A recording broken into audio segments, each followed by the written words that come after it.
Hello again. The Sixth Heritage Forum of Central Europe is taking place at the moment.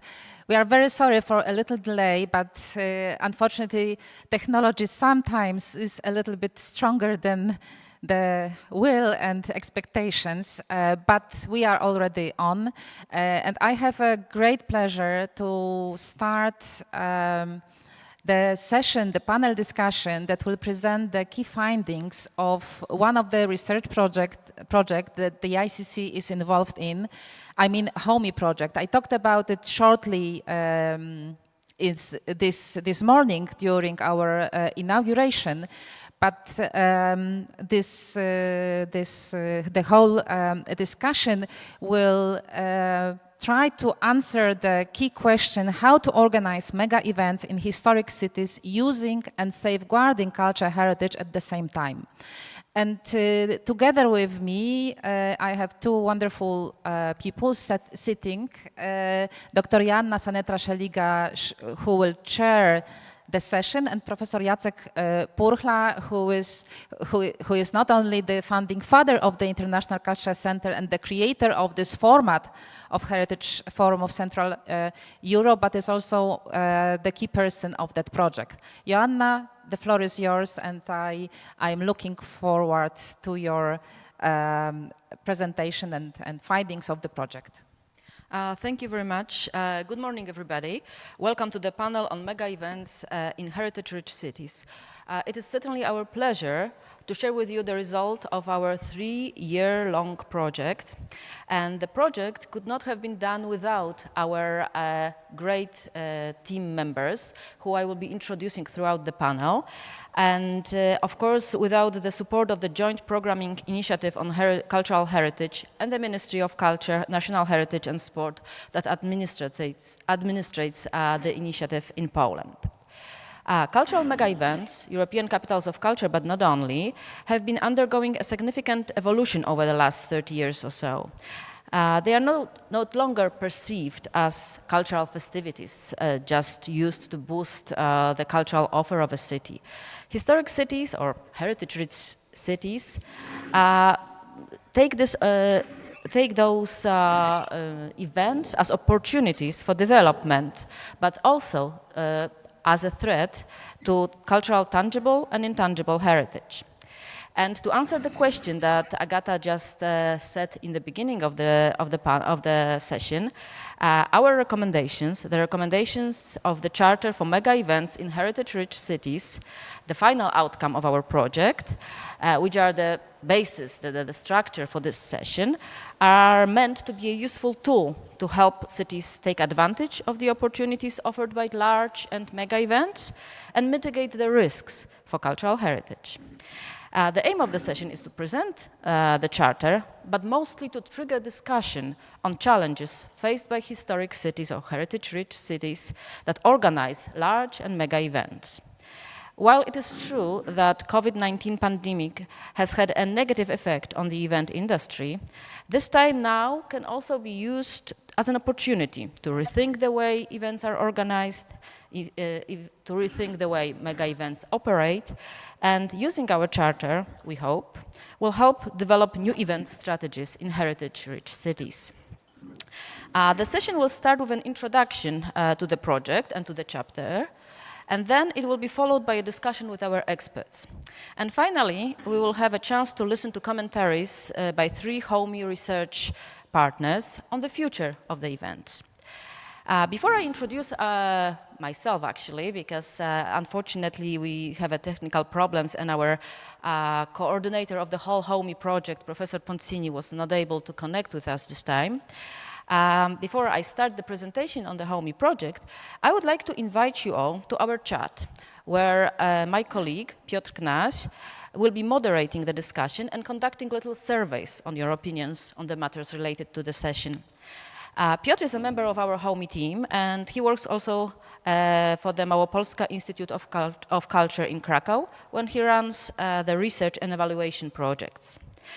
We certainly hope that you will find this session interesting and the chat will engage you in a discussion with us.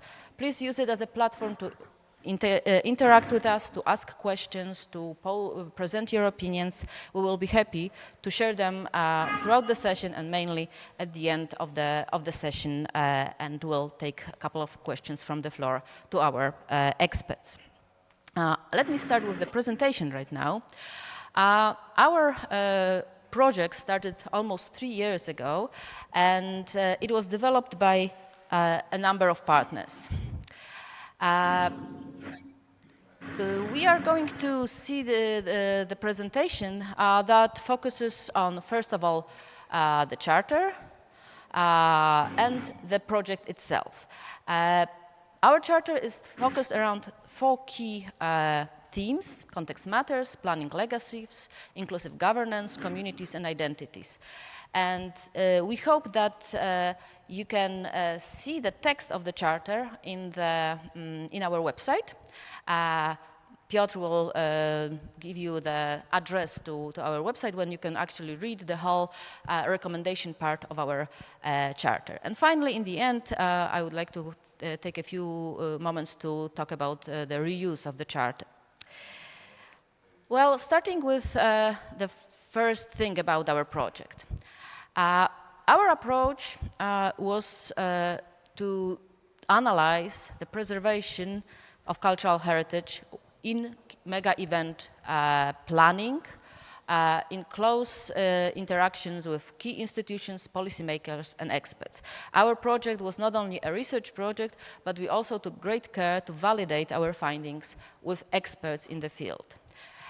Our goal was to develop new strategies, new understandings, and a tool, which is the charter, to deal with the problems that may occur while bidding for, planning, executing, and also dealing with the legacy of mega events. We talked mainly about mega events, but I think those charter recommendations apply also to something that could be called large event or an event. I think it has more use than just great events such as European Capitals of Culture, the Olympic Games, the Expos. We have been involved as the ICC in the project that was led by Politecnico Milano. You can see all our research partners there listed. Then we have another distinguished partner, which was Hull University and the Neapolis University in Paphos.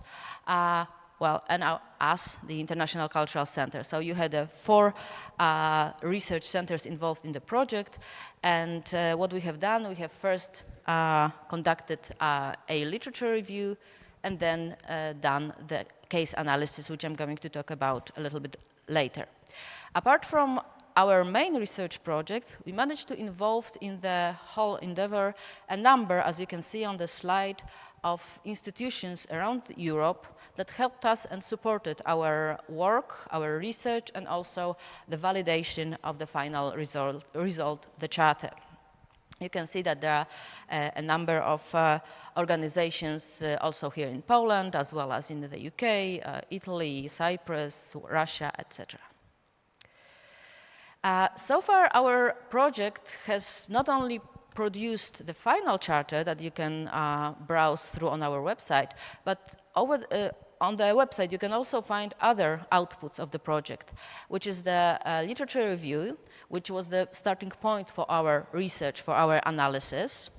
Then the case studies. We have done case studies in 5 European cities.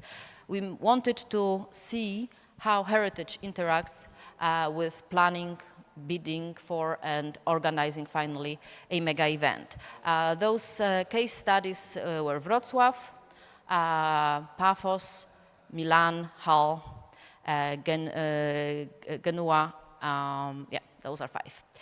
And finally, we had a chance also, as you can see here, to take a closer look at Matera Basilicata last year. No, it wasn't even last year, it was the year before, 2019. Well, time flies. As it actually evolved.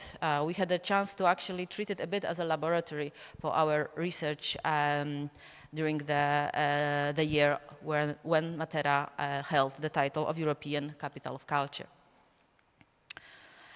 Well, and now finally, after the case studies, after the literature review, we have come up with a number of recommendations that we hope will be helpful for cities who want to organize mega events or large events, let's say.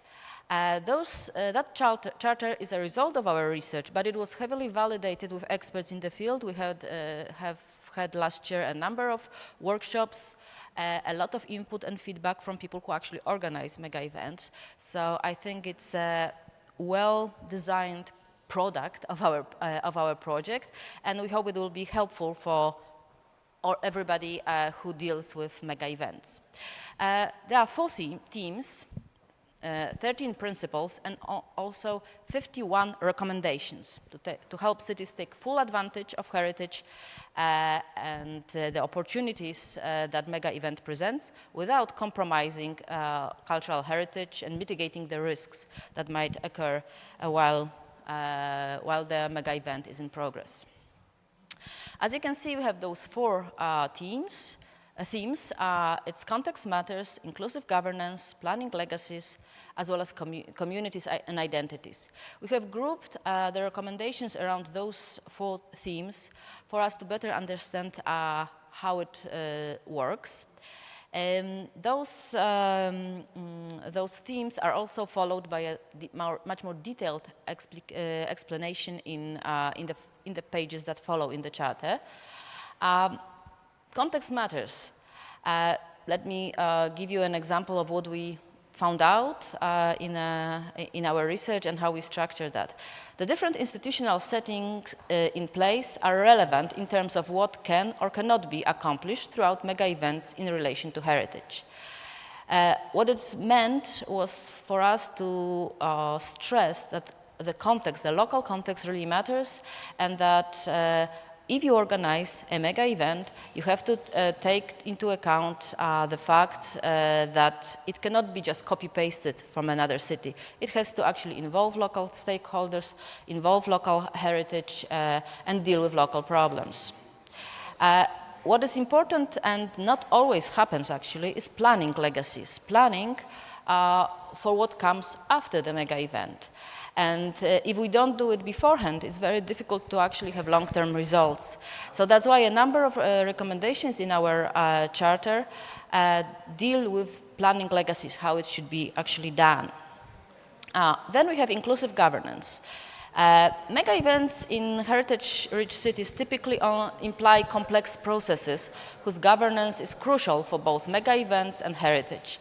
And it cannot be done from top to bottom. It has to actually involve the local scene, the local actors. Some of these recommendations may sound simple or even naive at moments, but we found out that it's not always the case when actually you implement a mega event. So bear with me with another one, communities and identities, I'm sorry. Mega events can be a way to soothe problems, but also they can ignite conflict between different groups. We have to remember when we organize a mega event or any event that there's a variety of local stakeholders with different interests and needs that should be taken into account. Their voice should be heard during planning the event. Otherwise, we are left with the legacy of conflict, and it sometimes can happen. So please look at our charter. Look at our charter on the website, because we hope that while going through the recommendations, you can offer us in the chat some of your comments and opinions on it, and that you can,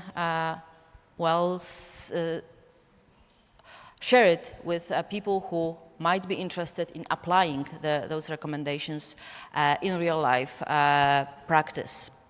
Our charter has not have a public launch yet, actually. It's the first time we publicly mention it. It's now. But we are having a official, let's say, opening ceremony, let's say it, on July the 8th. And we warmly invite you to sign up for the conference where you can learn much more about the Charter, when you can hear from the endorsers of our Charter, including Europa Nostra and the Organization of World Heritage Cities. I hope you can find the time and join us there to see how useful it could be for the cities. Thank you for listening to the presentation. I think that should be, yeah, that is the end of my presentation. I think it's a way to start our discussion now. It's a way to go forward and discuss how that charter actually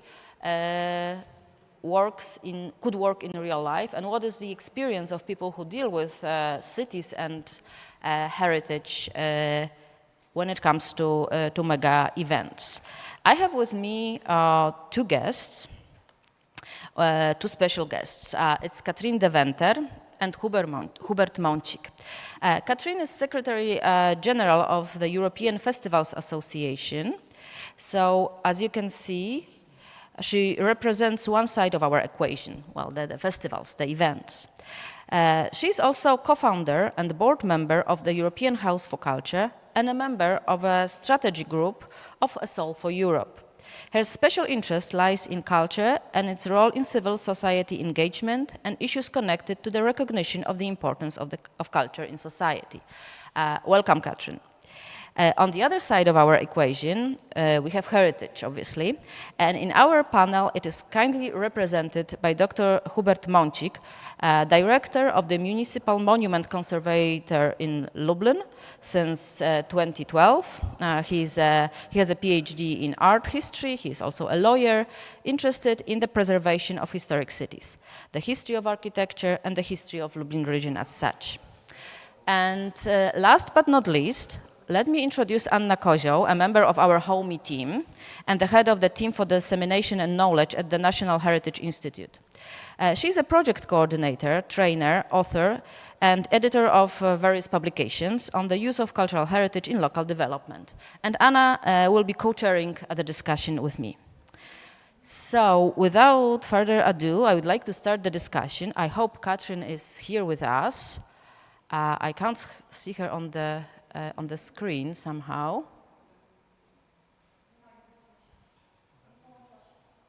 Oh, I'm sorry. I have information that she is not there. Okay, so I will start with our first panelist, Dr. Hubert Mącik from Lublin. And I would like to ask you, because Lublin was a candidate city for European Capital of Culture 2016, a couple of years ago, and it was really shortlisted for the title, and it has a great experience in using and engaging culture in different city initiatives. And I would like to ask you that if based on your experience, do festivals or cultural mega events as such what kind of meaning do they have for historic cities? Are there an opportunity or a threat? How do you feel about it also as a municipal conservator? Please, the floor or the screen is yours. No, thank you for inviting me to this discussion. Lublin isn't such a big city and such a large tourist destination like Kraków or Prague or many bigger cities in Europe, but the development of culture in Lublin in last years, it is, I think, rather a chance for our heritage than a risk, because it is very important for us to give a cultural function to our monuments, which was our old town in the 90s. It was such a degraded area, but very valuable in historic meaning, in meaning of historical heritage. But now it is some kind of area which is very important for a tourist development. For example, thanks to the cultural events. We don't have mega events, I think. I think that the events, the cultural events in Dublin have a big scale, but it's not probably a mega event like in the other cities. But they are very important cultural events for us. In Lublin, and due to small scale of our historical area compared to the cities like Kraków or Prague, are not so much tourist traffic. So this problem is not yet as intensified like in the other European cities, I think. The development of tourism has a positive impact now in Lublin. Also a positive impact on preservation of our heritage, because a new function of culture, uh, while respecting the principles of monument protection, of course, enables the renovation of historic tenement houses, of historic buildings in our city. And we know that it will be a risk in the future, but now it is a chance for our heritage, I think. These large cultural events, which are in Lublin, are, I think, a significant element of the promotion of the city.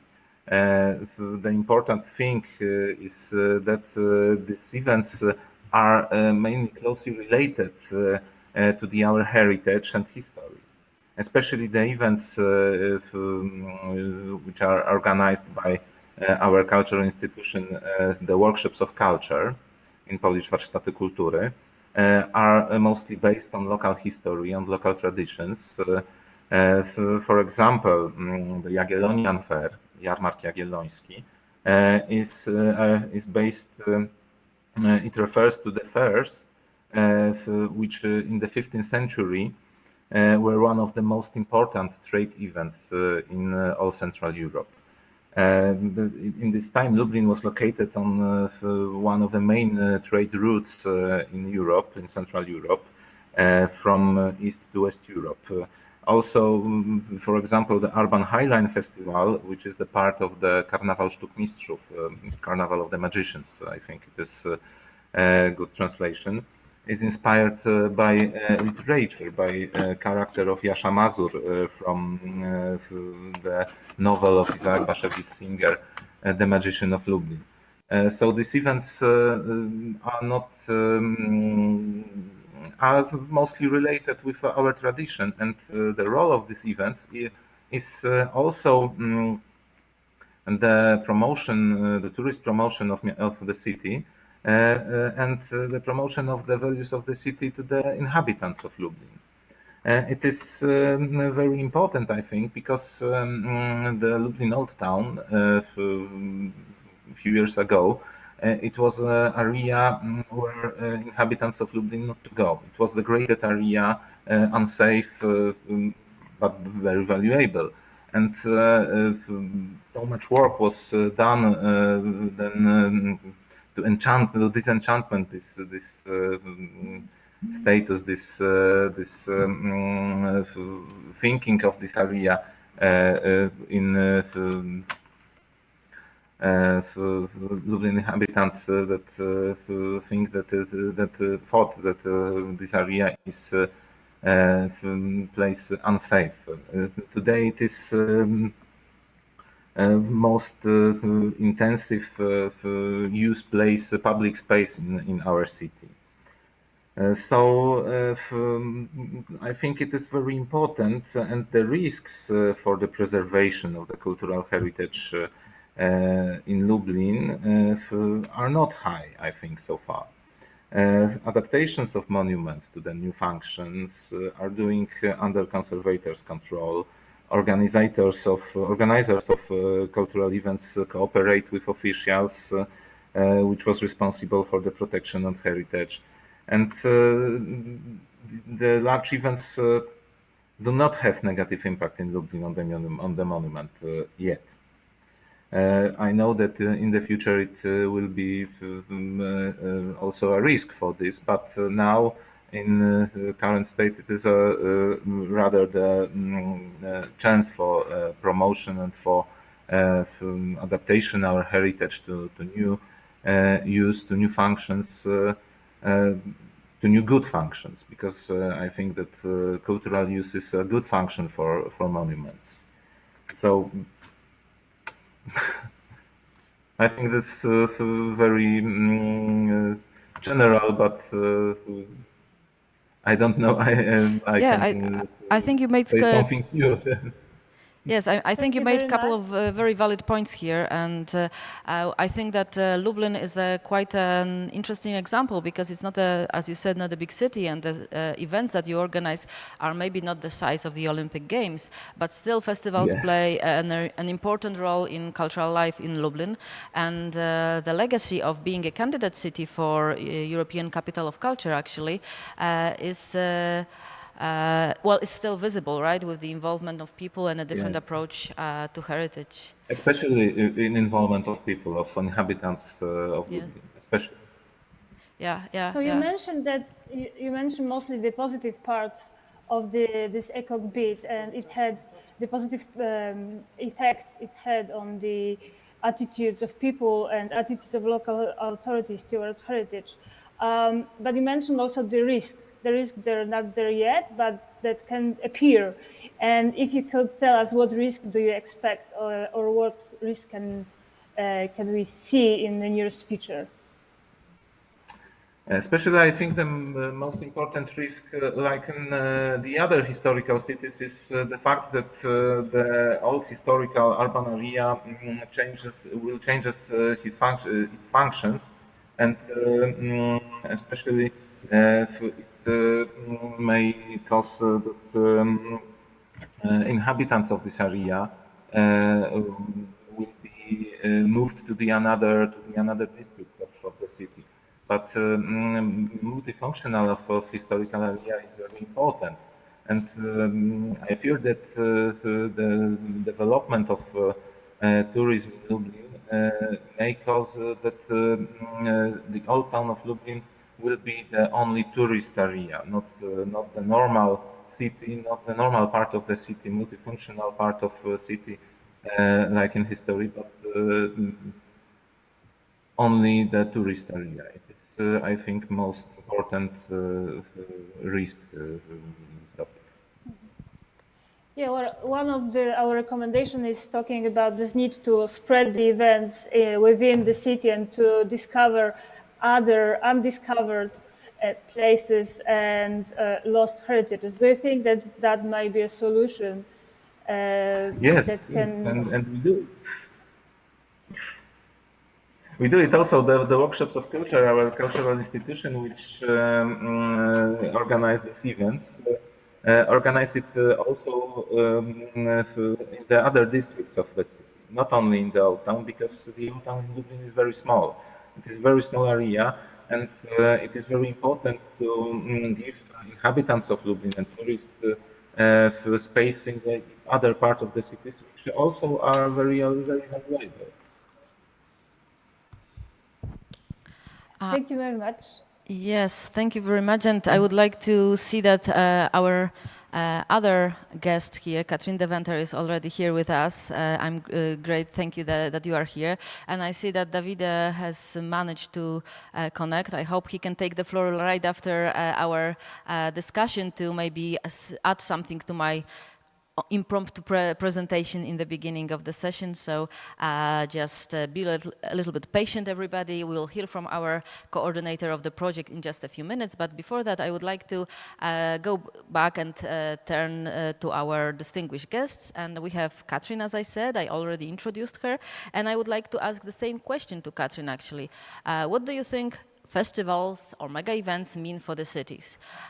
Do you see them as a threat or maybe an opportunity? Probably the answer is both, but could you elaborate on that, please? Yes, good morning, everyone. And it's amazing to see how still technical issues are giving us challenges in these times after 1.5 years of Corona practice online. But it's good to see, I think. Thank you very much for the invitation and giving me the opportunity to speak a little bit about the perspective of IFA, the European Festivals Association, that of course would never see and would never say that festivals and any kinds of events would be threats to a city, but I'm aware at the same time that we are approaching here the topic of cultural heritage and cities from a perspective that, of course, would also see mega events that are coming into a city from above somewhere, one-off events, as so to say, threats under various perspectives.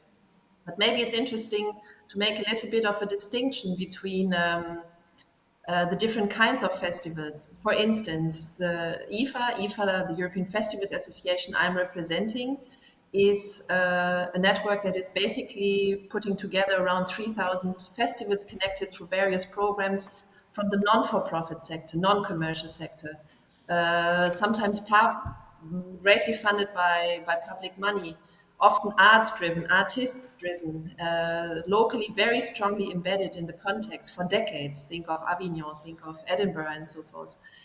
So they are very much embedded in the local community with the idea, the main idea, to serve the local community, not to be a threat, but to serve the local community. And this is of course very different in comparison to mega events, global events. You mentioned ECOG, I heard, which is not a global event in itself, but more so a series of various processes, festivals, program lines, and so forth. Again, also very strongly related and embedded in the cultural community and the city's community, but definitely things like the Olympics or other mega events.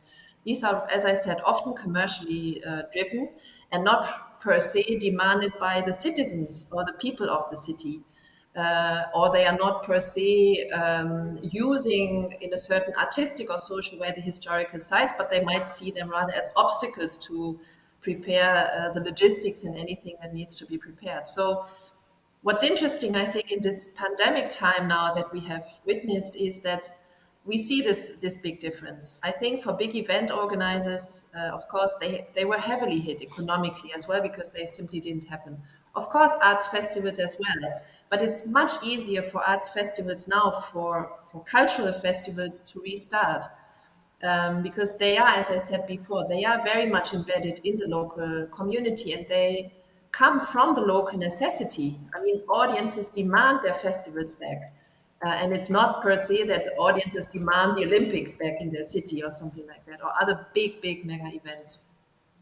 In relation to cultural heritage sites, of course, many festivals do not have venues, which means that they are working very closely with the local sites, with outdoor facilities in a city that can be cultural heritage, but it can be also natural sites, fortresses, and so forth. So I think one of the main stages for arts festivals, and again, closely embedded in this local infrastructure, would be cultural heritage and are cultural heritage sites.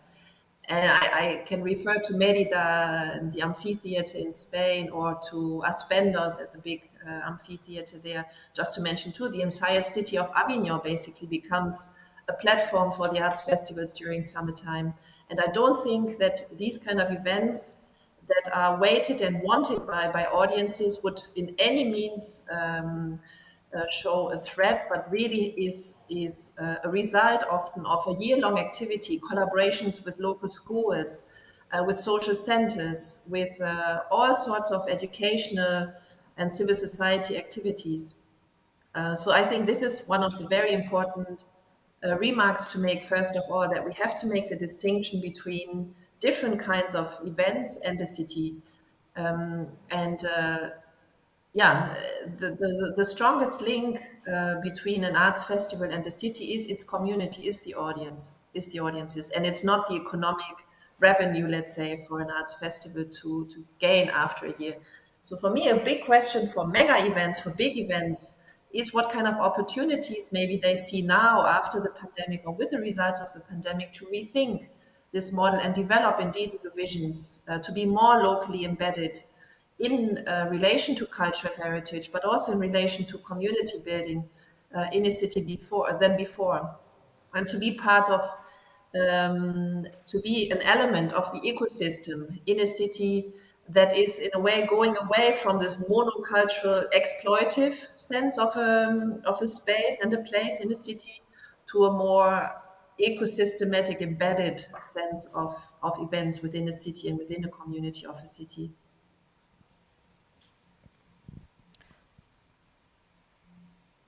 Yes, thank you. That was a very interesting intervention. Also, because you come from a different type of organization than many of us. You don't deal with heritage so often. Do you think that festivals actually use heritage consciously? I would say so. As I said before, somehow the festival that I see in Izmir, for example, working in, or the festival in Athens, in Epidaurus, working with cultural heritage sites. I mean, I can mention so many. They have been historically for sometimes 60, 70 years programming these events in cultural heritage sites. I will place later on a link into the chat because Eva has put together all these festivals in our community that have or that are working with cultural heritage sites and the impact they or the care they have given to these cultural heritage sites. We've done this little research at the occasion of the European Year of Cultural Heritage 2 years ago. And I think it gives a very interesting overview because, as I said before, the majority of arts festivals works site-specific because they are not working in venues as such. That's very specific with festivals. And often festivals are summer, spring festivals, so they work outdoor in cultural heritage sites as well. But maybe not to forget as well is that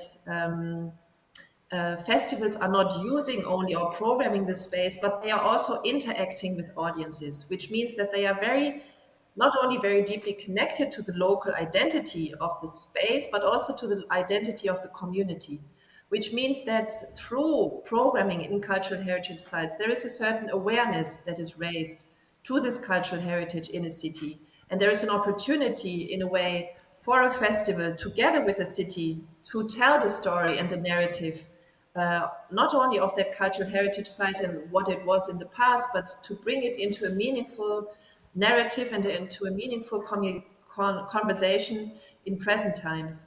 And I think this kind of conversation that can arise through the platform of festivals and in the beauty of the arts and around the arts is something that is so specific for festivals and for arts and cultural events as such.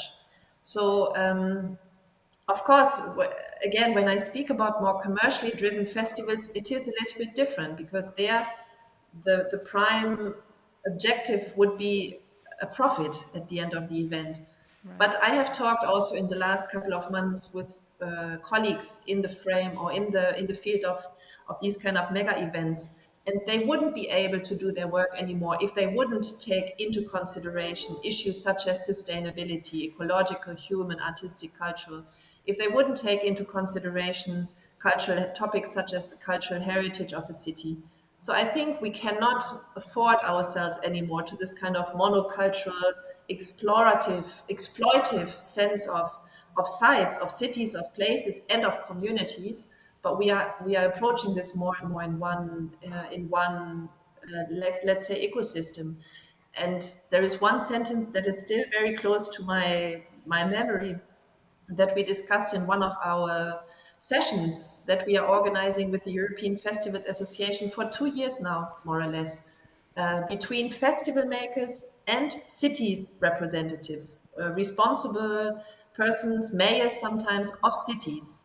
And these conversations, I have to say, they were demanded by the cities and by us, by festivals, in order to come to a closer understanding between the concept of festival making and the responsibilities that a city is offering to audiences, to citizens, to its citizens, including giving shape, a conscious shape and critical thinking and awareness about public spaces, including cultural heritage sites. And in these conversations, one topic of different conversations, and again, I will put the link into the chat in a second with the results of these conversations that are ongoing, I have to say. The result of one of the topic of one of these conversations was cultural tourism. And in the framework of cultural tourism, as you can imagine, heritage in Europe plays a huge role. And in this topic, an Edinburgh festivals or an Edinburgh city's representative said, we are not having one-night stands anymore. We are falling in love with the place, which means that things, happenings, events, artists, whatever it is, they should not just come in and pop out in the framework of tourism. No, they will engage and interact with the community locally, with the place, with the city. They really want to take time in that city with its deep narratives and stories behind.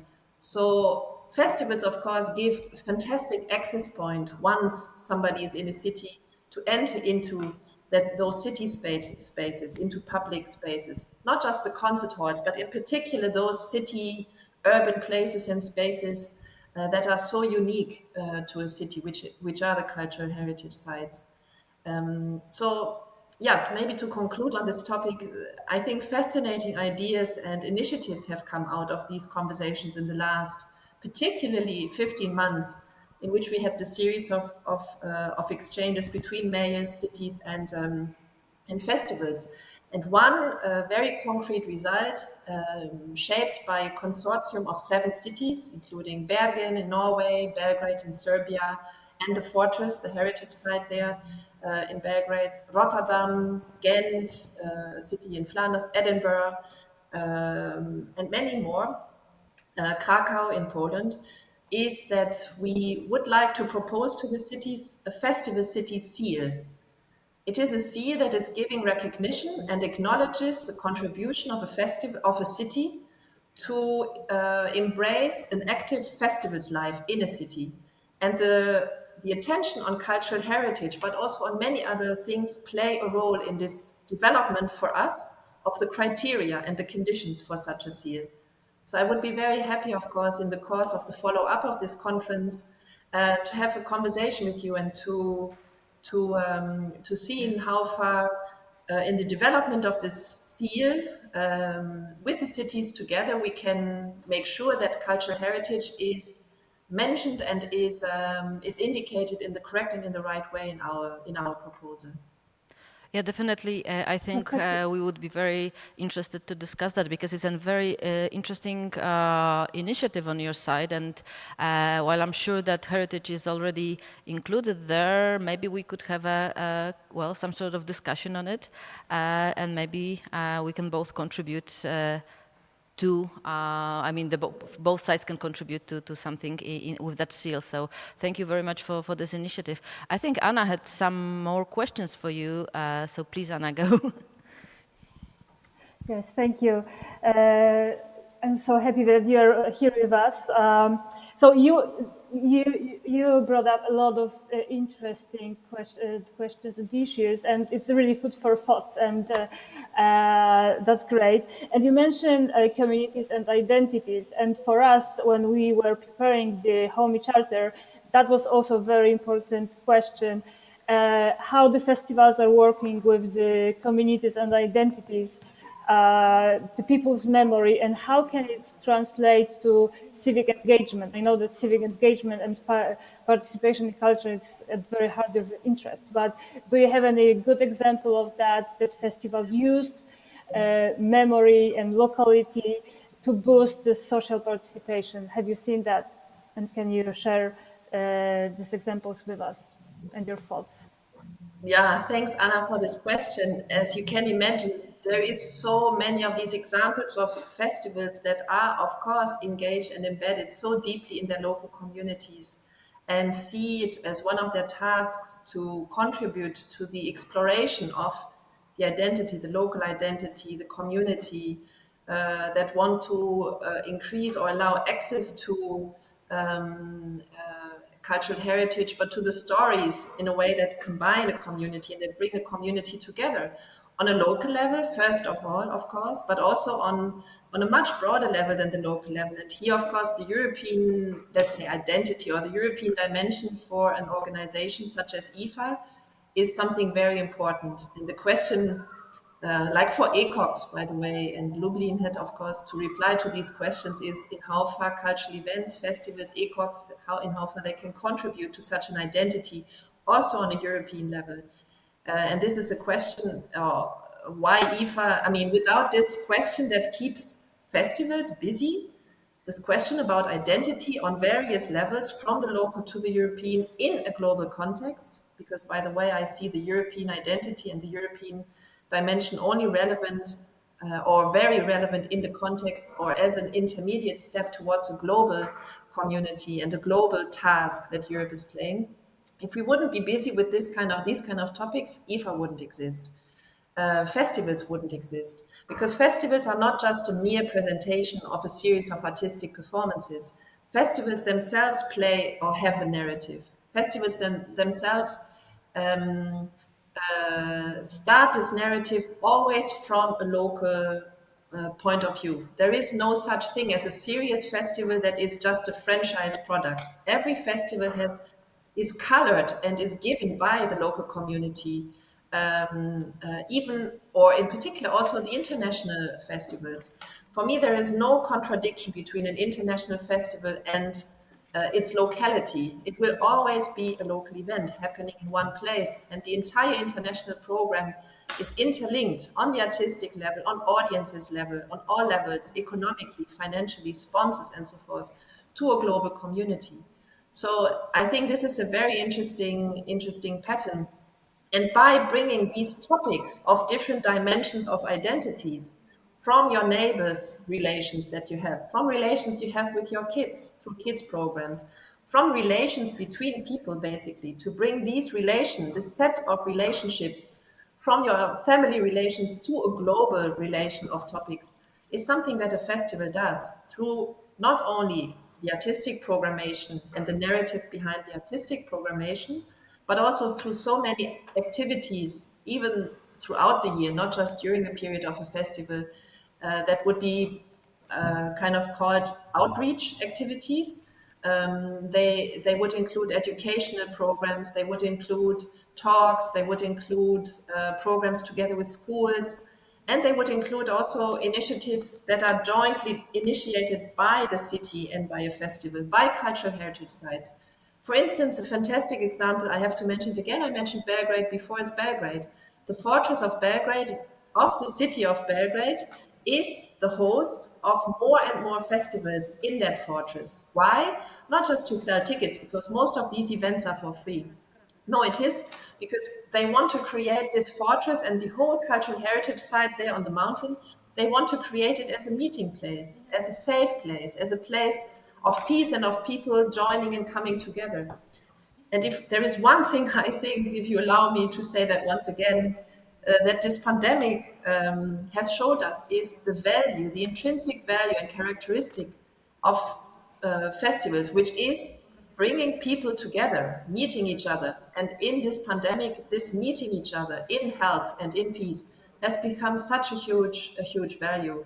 And this value, I hope, has also been recognized or has also been seen by the economic forces in our societies, because even economy by now has understood that if a society is not healthy, if there is a pandemic now, they suffer, the economy suffers. So they, for the first time, I think, really understand on a global level, first of all, that economy needs a healthy society, and secondly, a healthy society is globally interconnected. So we have to think not just from our little countries and all the vaccines and this and that happening in our countries. Of course, it starts there, but we have to have an understanding as Europe and as a community of people that we are only to be in a healthy and happy environment of a society if we take care of all the connections and the global and the society in all places on this planet. And I hope, that some of this thinking stays with us, and that some of this thinking and collaborative spirit that we saw in this time, even though it was tough, and even though I saw many festivals dying. I mean, people died, festivals died, many things happened. And I wouldn't say that this was an opportunity, but maybe a lesson we can learn from this is that we are keeping up and holding up that collaborative spirit that we all together need to develop our societies collectively. Okay, thank you very much. I would like to ask I will have the question to Mr. Hubert Mącik. Do you see that in your city, in Lublin, this attitude and this way of thinking that Kathrin was mentioning. So treating the festivals as this social tool rather than economic resource. So are the cultural resources treated in this respectful way? Do you experience that? I'm not a specialist in this issue, but I think as I see it in Lublin that we learn it, and mainly yes, mainly we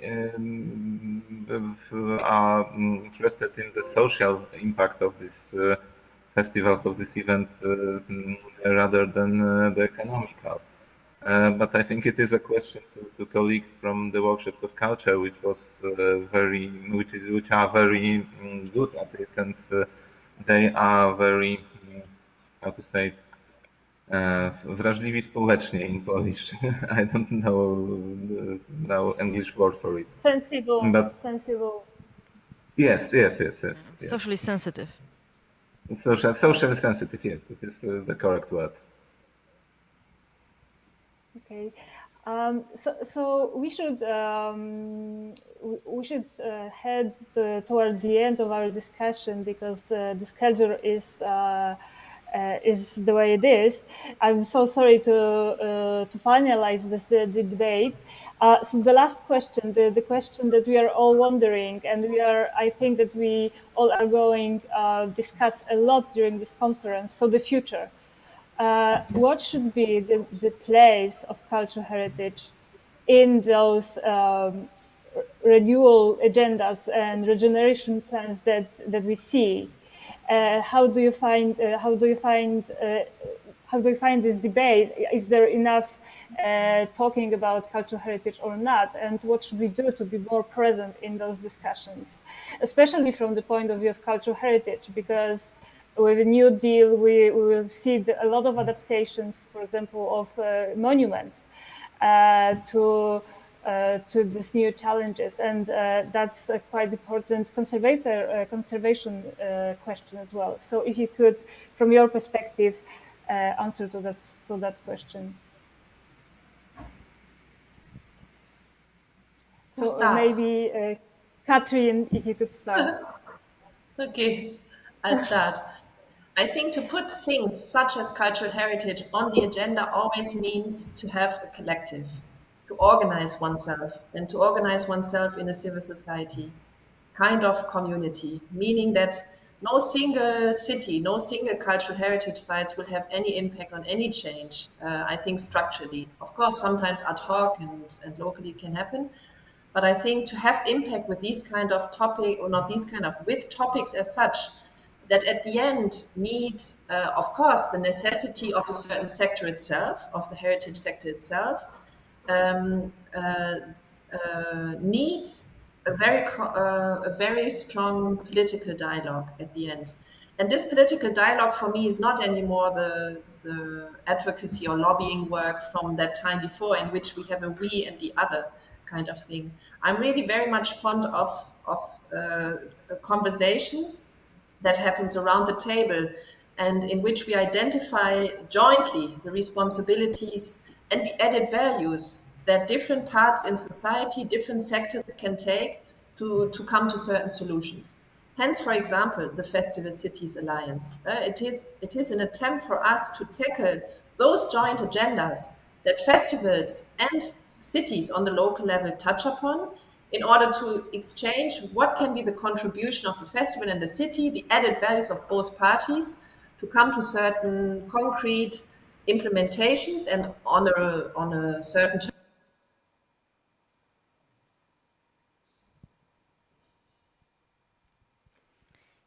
Okay, This is very important. Can you hear me? Yes. I think I stopped. Okay. Yes. No, this is just to conclude. I think we need to know who is listening to us. We need to be sure that we are sitting around the table. We need to understand where we can politically make the difference, and we, I think, have to see this as a collective conversation rather than a voice from outside or inside. Create dialogue with politics, economies, and so forth. I think this is a very powerful strategy, I think, that we can have, in particular with the arguments of this crisis. And the same question to Mr. Hubert Mącik. So how can the conservation... Yes, sorry. So how can the conservation society milieu contribute to this discussion on the recovery plans? How can we fight for heritage in this recovery agendas? I think that the conclusion will be simple. I think that the most important is that the mega events, cultural events, cultural use of monuments is opportunity for it, as long as we can maintain a balance between preservation of historical values of buildings, of monuments, and all historical urban area, historical city. And balance between the value of this heritage and use of it. It is very general, of course, but I think it is the most important conclusion. We can use monuments, we can use heritage for development, for our future, for economical purposes also, but we must remember that values of this heritage as the most important part of it for us all. Yeah, thank you very much. I think it's a very good conclusion to this topic. I know we could go on and on discussing that issues because it's very, not only interesting but very complex problem. But unfortunately, we don't have the time. So thank you very much for your interventions, and please stay with us to the end of the session. If you could, maybe we'll have some questions from the audience. There was actually one question whether the charter can be applied to something smaller than mega events, maybe to one specific object or a smaller event. Well, we have researched for the mega events, but similar recommendations could be probably valuable in other places and types of activities. We just haven't checked that, we haven't analyzed it, but I think some of them definitely could be used there. What do you think, Davide? Because now I would like to ask for a short intervention from our project coordinator, Professor Davide Ponzini, who is a professor in the Politecnico di Milano, the head of our project as well, and he has a number of visiting, well, he has been a visiting scholar in a number of universities, including Yale and Columbia. I can also recommend you his latest book on, let me see, on architecture and urbanism. So please check his bio because I think it's quite interesting. But well, Davide, please add anything you like to my not very well conducted presentation before. Yeah, no, yes. So thank you for organizing this, and also thank you for taking care of the presentation. It's I'm sorry, it's quite we couldn't solve the problems earlier, and I could not hear most of the presentation, only the last part. So I believe it's going to be, it was great as everything you do, Joanna. Really, thank you for taking on this. I'm really happy you could do that. Basically I want to say that the evidence we collected systematically derives from mega events, and I guess Joanna mentioned some of them, but we considered basically cities of culture. So Genoa 2004 European Capital of Culture, Wrocław 2016 European Capital of Culture, and Paphos 2017 Capital of Culture, as well as city culture like Hull 2007 UK City of Culture, as well as a larger event which is the Expo Milan 2015, and of course the Matera event was another case study for which we could observe as it. However, we, after finding and generating evidence-based propositions, we tested those propositions as, before becoming the chart. Propositions derived from literature as well as from case studies were tested with experts, practitioners, institutions in dedicated sessions. So we involved dozens of experts and practitioners, and them came from different backgrounds, mega events, as well as festivals. Also, Kathrin's organization helped with this. And from festival organizations, personally, I have a strong memory of one in important heritage cities of Belgium. He told us, look, if I had some of this recommendation a few years before, we could have avoided some of the missteps we had to learn as we were improving our way of operating in this historic city. In this sense, I maybe some situations, as it was told, but I think all situations can learn and can improve and can take greater opportunities, both sides, from the mega event size and the momentum it generates for cities, as well as for heritage, a strong driver for the future, rather than simply something to protect from the past. And I think in this, we have a different sort of evidence that tells us that the Charter may be useful for very different kinds of events. Starting a research also related to Olympics in Milan, but that's, again, the next chapter of our research. And we invite once again to the July 8th, and I hope you can share the Eventbrite page on the chat right now. So register, and you learn more about the Charter and the ways in which we are going to help practitioners to. The city of Milan will host the 2026 Olympics, and they are, very interested and endorse the Charter. We believe it's a quite flexible tool that applies to lower scales than the ECOCs, so the festivals, as well as to broader scales, the Winter Olympics in the case of Milan and others. Thank you, and thank you for adding to my answer to the question from the chat. Definitely, the Charter can be used in various ways, and we have shared the link to the conference in July. So anyone interested, please join us in July for more information on mega events in historic and heritage-rich cities.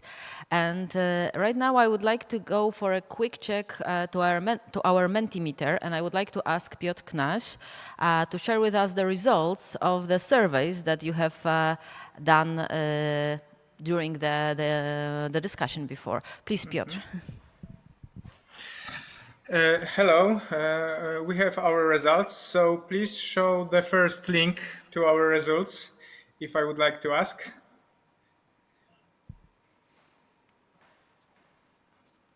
Okay, so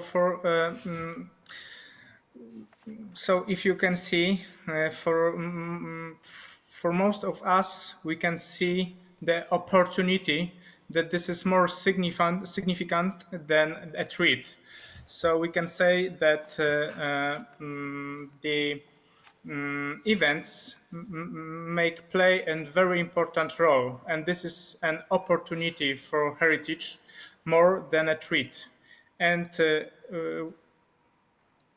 we can see that we have some answers showing us that the events can play a very important role for the heritage. For example, urban regeneration, or for example, tourists can play an important role to affirm the importance of heritage. There is, of course, a threat how to go with the events not to endanger heritage, for example, by noise, garbage, and too many visitors in historic city. And now we can go to the second link, if I would like to ask for the next Mentimeter.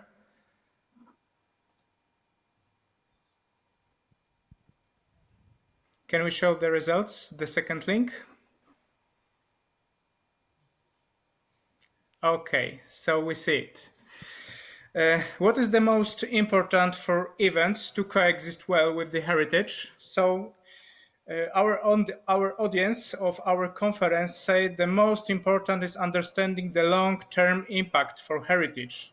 So we would like to focus on that situation, that the event is not a short intervention in historic landscape in heritage. It can be a long-term impact, so it's really important to understand what can be this long-term impact. It can be a good impact or very bad. And it's really important to understand that situation.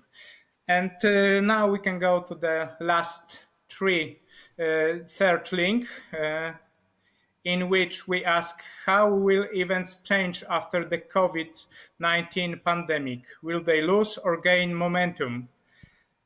So we can say that this is a balance. The results show that there is a balance between the answers. So we don't know how it will look like in the future, but we can see the last link. Yes, as you can see, there is a balance. We still don't know how it will look in the future. So thank you for this very short voting Mentimeter, and the results you can see all the time using the chat information. There are links, so you can go there, add other information or vote. Thank you very much for being with you. Thank you, Piotr, and thank you everybody who took part in the survey. As you can see, there is a variety of opinions, and the last question was on the future of the mega events, and this is the last part of our session that I would like to invite you now to. We would like to look a little bit in the future. Of course, we cannot predict it, but we can make some assumptions, and these opinions, commentaries, and assumptions about the future will be shared by our three scholars. First, well, in alphabetical order, let me introduce them. We have here with us Franco Bianchini, who is heading the HOMEE research team in Hull, the UK. He is one of the associate directors of the Center for Cultural Value based in University of Leeds.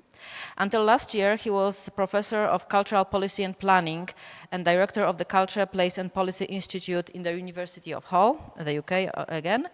And he has practical and direct experience with mega events, as he was the member of the team preparing the Matera successful bid for European Capital of Culture 2019, and also he was involved in Liverpool 2008.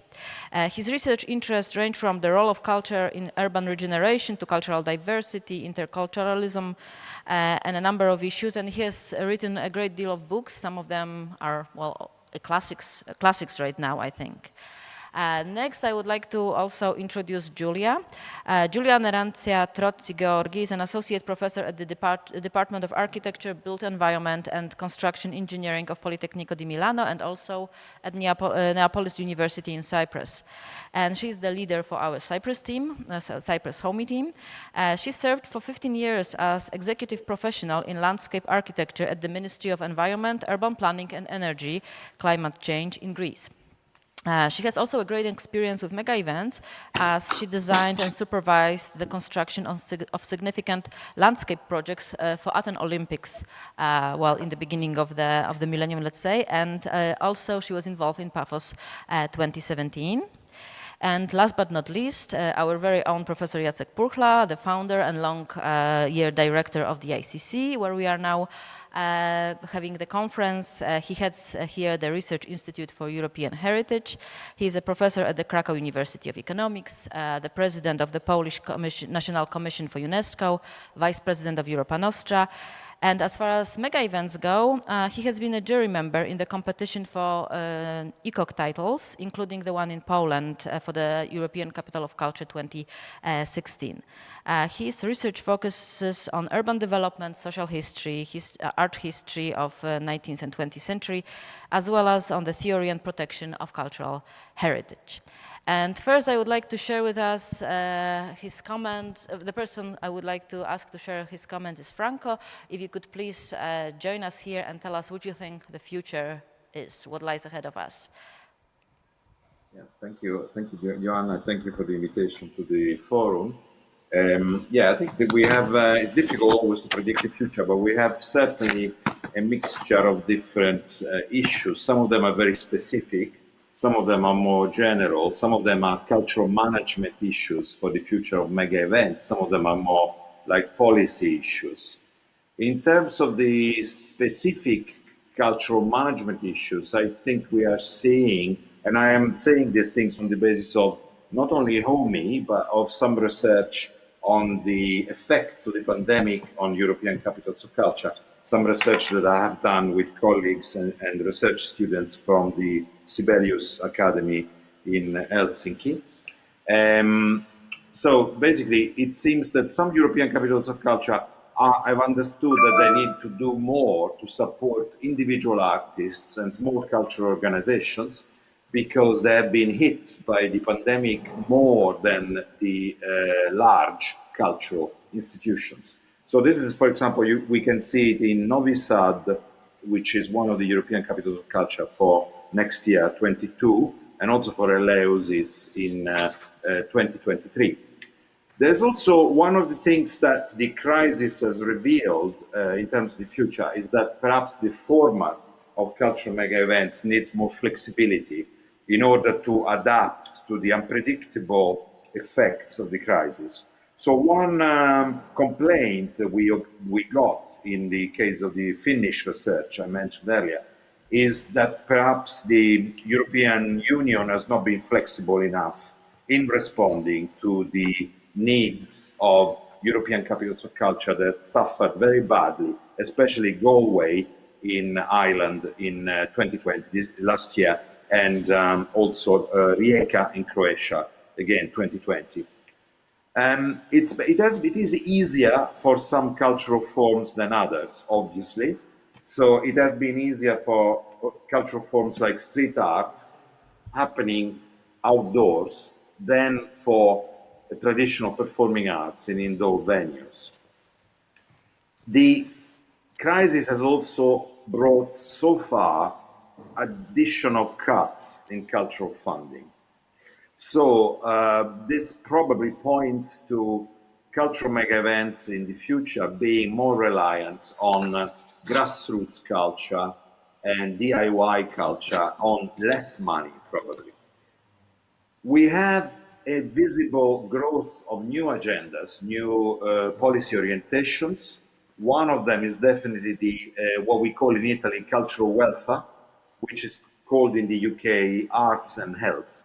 So an increasing orientation of the cultural mega events of the future, not necessarily on tourism, economic development, although they remain important because Europe is going to face an important unemployment crisis as a result of the pandemic, but it is also facing a health crisis, including aspects, important aspects of mental health. So the arts and health agenda seems to be becoming more important within cultural mega events, including definitely the European Capital of Culture.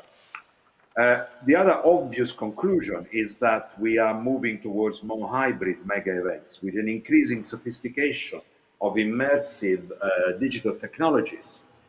Now, that clearly provides some opportunities like the possibility of appealing to a global audience and the opportunity also to democratize access to the programs, the programming, but also perhaps risks.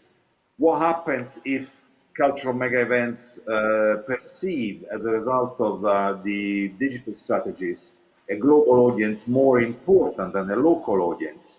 Will this reduce the motivation to pursue local cultural engagement? We have seen in many cases in European capitals of culture, including some of the European capitals of culture that we have studied for HOMEE, that attracting aspects of the local population is very difficult, particularly young people. So will the trend towards digital reduce the motivation to do local engagement because we have clearly opportunities to appeal to a global audience. The other important consequences, I think, are because of the economic crisis and also as I said, the mental health crisis that are some of the products of the pandemic. Legacy has become more important generally for cultural mega events. This is a trend that already started before the pandemic, but I would say it is a positive trend that is continuing. As the director of Coventry UK City of Culture 2021 says, we want to create movements, not moments. What she means by movements is that she says basically without a movement, without a change of mindset and lifestyle of priorities, we cannot achieve very, very difficult objectives like race equality, an objective of the Black Lives Matter movement worldwide, and counteracting the climate emergency. So this idea of movements, not moments, I think is common not only to Coventry 2021, but also to other cultural mega events.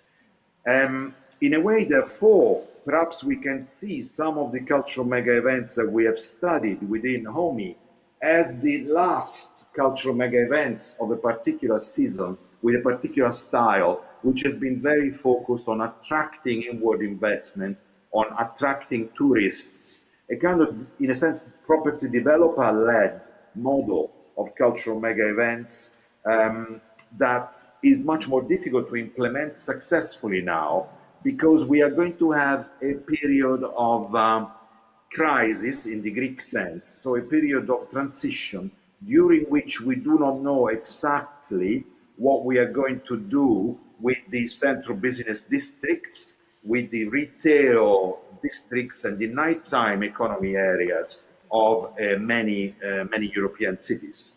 So there will be a period of experimentation probably where new solutions involving certainly also an important role for the cultural sector, as suggested by Richard Florida, for example, in a recent article on the future of central business districts. But we don't know exactly what the strategies are going to be yet. Another thing we can say with some certainty is that the hyper-local dimension is going to become more important. So probably cultural mega events in the future will have also a strong neighborhood dimension, meaning that they will perhaps include in the programming aspects that value and celebrate neighborhood culture.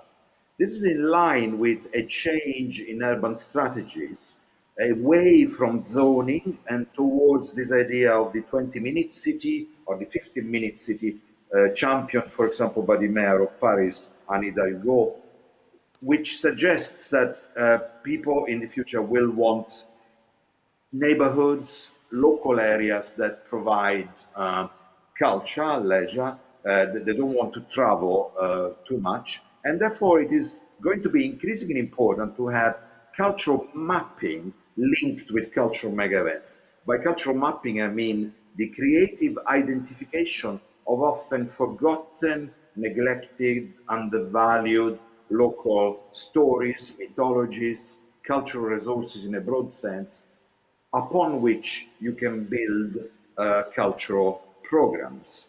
So I think these are some of the changes that I can identify at the moment. But as I said, it is very, very difficult to predict the future. And all of these trends clearly require much more research. So in a way, what I've tried to outline is not just a policy agenda, but it is also a research agenda. I would like to conclude with just one hope. My hope is also that the evaluation research on cultural mega events, precisely because of the fact that we do not know what is going to happen, and therefore we need open, creative, honest dialogue between the researchers, the cultural managers, and the policymakers. This open, honest, creative dialogue has not been there or often in the past. Unfortunately, evaluation has often been dominated by the production of hype and often also by pressurizing far too much researchers who have not been able to perform their role. The role of researchers is not to provide comfort to people, to policymakers, to politicians, but it is to get to the truth as far as possible. So I have some very hopeful signs I've detected also in the research with the Finnish colleagues and students that this is perhaps going to change. Maybe it is wishful thinking, but there seems to be perhaps a trend towards a more open and honest dialogue, towards more truthful and honest evaluation. Thanks, Joanna. Thank you, Franco. I couldn't agree more with your last point especially, and I share your hope for this dialogue. How about you, Julia? What do you think it's important in our future and what it's going to bring us?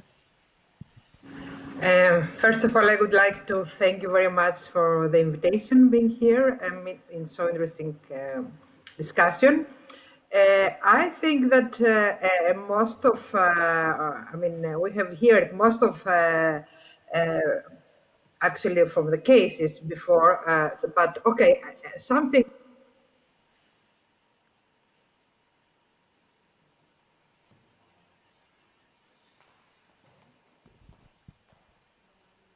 Oh, I think we have lost connection. So we will wait a little bit until we get her here. Maybe if we don't hear from Julia soon, we can turn to our expert who is here, and we are not losing the connection. Professor Jacek Purchla is here with us. Would you please comment on the future? Hello from the International Cultural Center. Once again, best regards from the International Cultural Center. So now, as I understand, it's time for me to try to keep talking and to summarize. We are looking for the essence of the relationship between heritage and culture mega events. And I do propose just for a while to forget about culture mega events. Let me please share with you just in short about my personal experience, but also the current, let's say, issues and developments as culture heritage is concerned.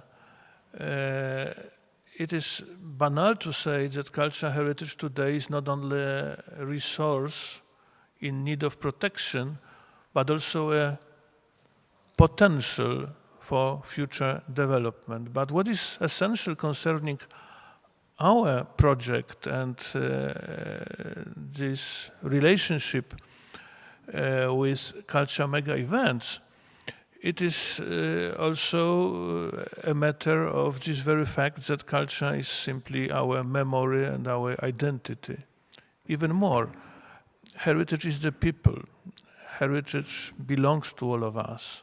We are its owners, and it is to us, and not to a narrow group of experts, to define its meaning and value.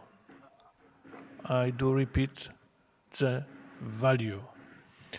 And as our HOMEE project was and still is concerned, there were numerous questions evoked.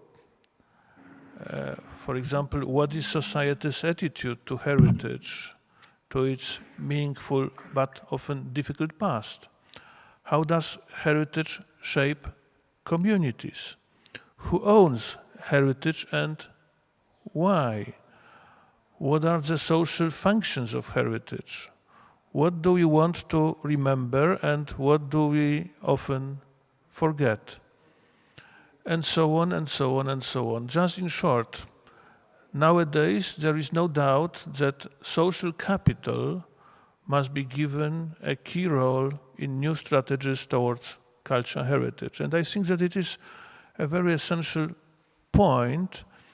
And before I will try to come to the conclusion, I feel very much obliged also to remind that the historic cities on the UNESCO World Heritage List are a particular arena for the game between heritage and the culture mega events.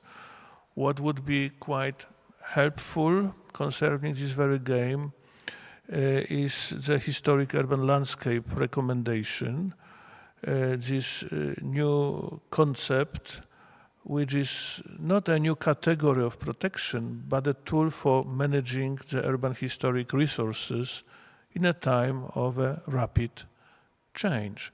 And this change means that at the moment we are facing, concerning our historic resources, three significant phenomena. The first is the rapidly accelerating process of transformation of the entire built heritage stock, a natural result of globalization, economic processes, cultural transformation, demographic changes. The second, which is quite essential for our analysis, is the increasing need for heritage. This is by no means a paradox, but a logical consequence of the rapid fundamental transformation concerning our environment. One could say even that it is a kind of ontological change. And the third issue is the clear shift in emphasis from the value of the heritage to the needs of society. So in conclusion, let me just please emphasize that it is vital that our identity today is experiencing a rapid evolution from a defensive outlook to an innovative stance.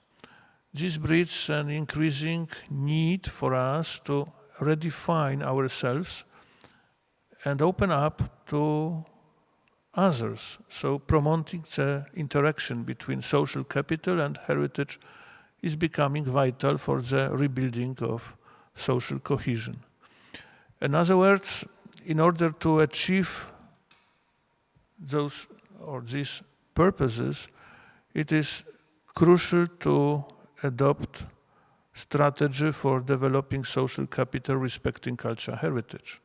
Social capital should be understood as an opportunity both for protection of cultural heritage and for its exploitation as a pre-development resource.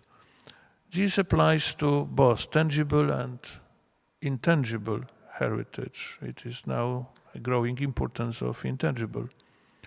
It is also a big challenge for cultural mega events that may and should be well melded into a policy of building a broad base of heritage awareness. So heritage awareness is also a great chance for all those who are thinking about the next editions of culture mega events, especially within historic cities.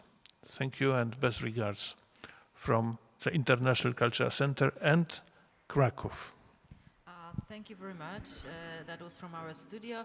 And now we can hear finally back from Julia, your final remarks. Please share them with us. Okay, sorry for interruption. I don't know what happened. I would like to say first, thank you very much for the invitation in this so interesting discussion and conference. Okay, mainly the previous extinguished speakers said most of I was also thinking. Not to repeat them, I would like to point out the fact that is very important finally during the pandemic or just after the pandemic to have these open air events. as we were telling for Paphos, open air was calling in Paphos. The title of our events was Open Air Factory. So at the moment we can have more smaller maybe, or the same size open air factories. And actually, more events can be happened in the open spaces, in the parks, in the squares, but also in green areas, in the parks. Something that was not happening so much in the past. So this could have somehow the open areas and the parks and the green spaces could mainly have an advantage at this moment. In Eleusis or Elefsina, as we said in Greek, there are many events that happened also in the archaeological area, that there is a very important, a very significant archaeological there. So the events happened in the archaeological hill on the top, and the people were following the event surrounding them. So this is another area also, another way also that you could highlight the cultural heritage areas. Of course, we have said about online or non-being online and all the advantages and the disadvantages. But finally, we should also think that, okay, we are during or just after or during still the COVID crisis, but let's think that in 1 or 2 years, we're not going to have it anymore. We hope so.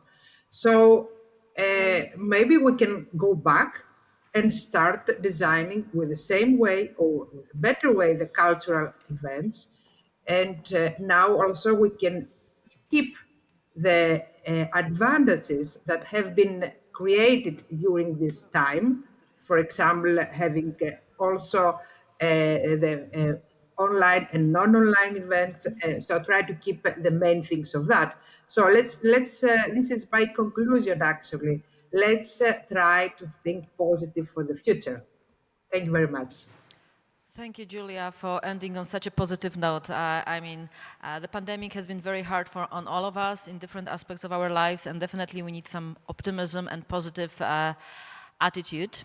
I think that, I would like to thank all our experts who commented on the future, and I would like to just take a look at the chat, and I think that most of the questions or issues raised there were somehow answered by our panelists or experts. There was one question about the effect of pandemic on our project, and I must say that we had to be quite flexible actually. We were lucky that we started our case study analysis in normal times, let's say.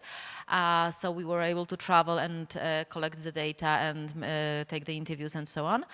And then we had the time to analyze when we were all locked down. And our project is ending right now. It's ending in September. So the only one thing that you could be interested to take a look at will be our short summary of mega events in the pandemic that will be made available shortly, probably this month. So follow our site, our HOMEE site on the ICC website for some more information on that. Well, I think that's the conclusion from my side. I would like to thank all of our distinguished panelists and guests for taking the part in our online, kind of difficult, technologically speaking panel here. And I would like to thank the audience for listening, for being patient with us, for taking the Mentimeter questions, for commenting on the chat. And, well, let's have hope, as Julia said. Optimism is crucial here. Thank you. So this is my voice again. I would like to add to this question, to this words of gratitude and thanks. And now we will have, let's say, 15 minutes break, and at 11:30 we will start another session. A session that is the fruit of the cooperation with the initiative Our World Heritage. So please stay with us, and we'll see each other. Take, for example, a cup of coffee, and we'll see each other at 1:30. I said 11:30. Yes, I'm sorry. You see, this is time flies a little bit too fast. So 1:30, we see each other, and we will have a real global outreach this time. See you soon then.